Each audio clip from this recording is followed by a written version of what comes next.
For many years, New Zealand has been a dream photography location for me.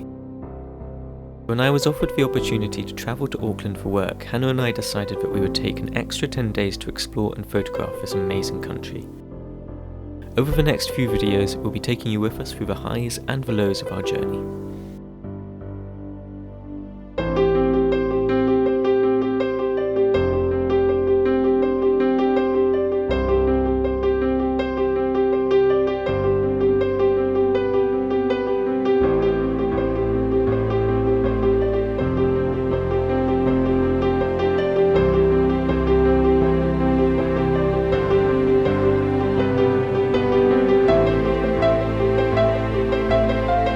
It's our first evening here in the South Island of New Zealand, and I've finished my week of work up in Auckland, and we flew down to Queenstown today. And we hadn't planned much for photography this evening. We thought we'd probably just be getting over our flights and getting over the last week of work. But actually the weather forecast for tomorrow is not great, so when we saw a little bit of a gap in the clouds, we thought we'd just pop out quickly and see if we could find some quick compositions. And we've just had a couple of minutes of light, which is now just gone actually from this spot here. We've driven along the side of the lake here out of Queenstown, and we stopped, pulled over at this lay-by because we thought we might be able to squeeze a composition just as there was some good light happening. I've got the 100 to 400mm lens on, and I've got that quite far out, and I've just been taking some telephoto shots of that mountain just as the light was hitting it, but that light's now gone, so I think that's probably going to be it for this evening, but definitely worth just getting out of the hotel for a few minutes for and just having a quick shot.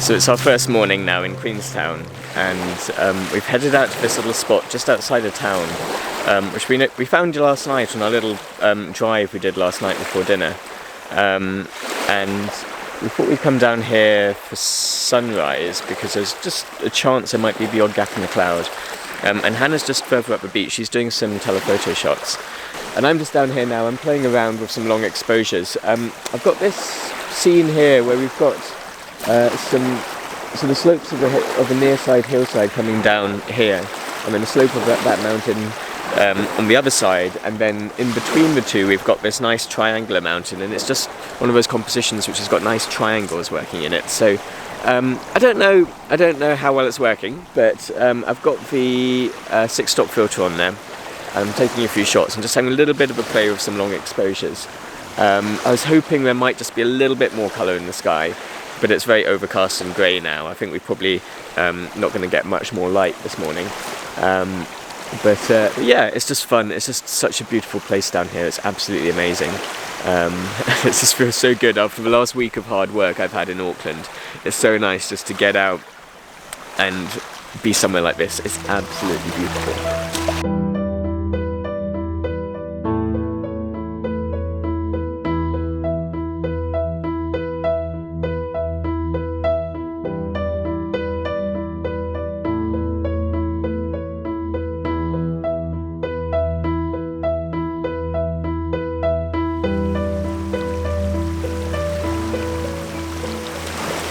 It's been a while since I've done any landscape photography, but here is such a beautiful sight to get back into the swing of things. It's just absolutely stunning here. So yeah, it's been quite easy to be inspired.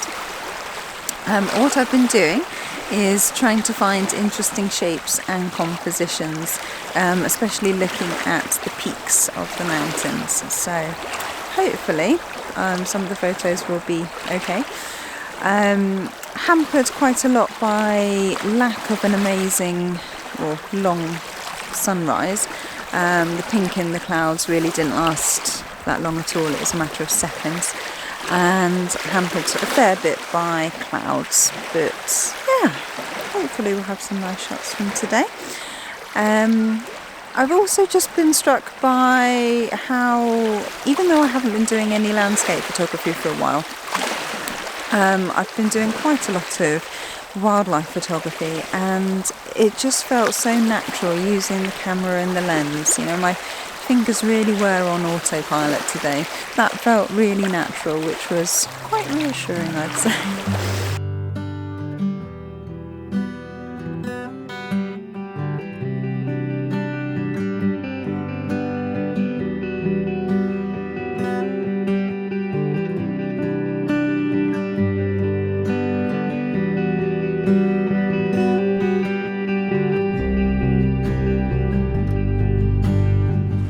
Hannah and I have just decided to switch cameras around, and I've now got the telephoto lens. And there's some really nice sort of light and clouds happening over on that mountain range over there. So I'm just taking some nice close-in telephoto shots of those mountains. And yeah, I love these kind of shots, they work really nicely.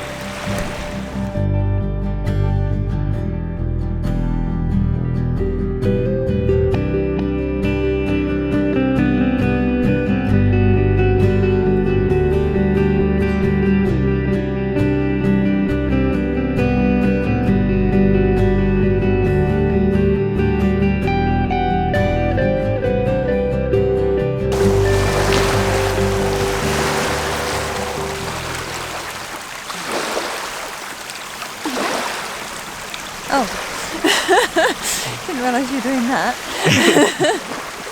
What are you doing? Taking a photo. What are you taking a photo of?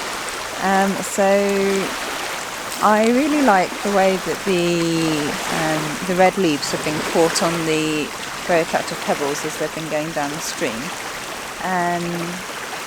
It's difficult to try and make sense of that as such, in that what do you focus on?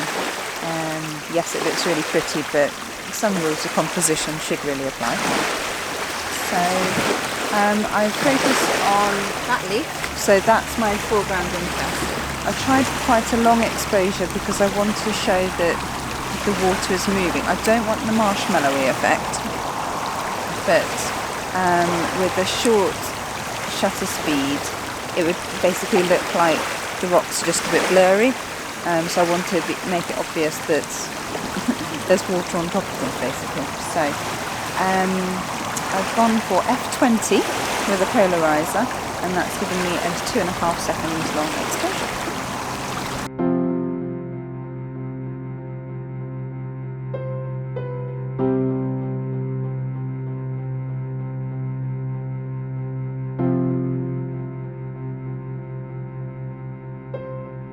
The clouds seem to be closing in a little bit now, so I think it's time to head back into Queenstown, grab a cup of coffee, and then I think the plan for today is to head to a place called Glenorchy. Weather forecast's not looking promising for photography today. It's looking like it's going to be quite a grey and overcast day, but you never know. You only need the odd sort of gap in the clouds and it makes it all worthwhile, so we'll see how we get on.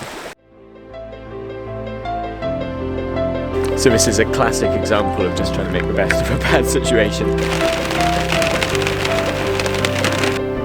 Beautiful here. This is the kind of scene which I sort of have in mind when I think of New Zealand. It's absolutely stunning. This is what I wanted to come to Mount Cook for. Just this scenery. It's just utterly beautiful. It's amazing.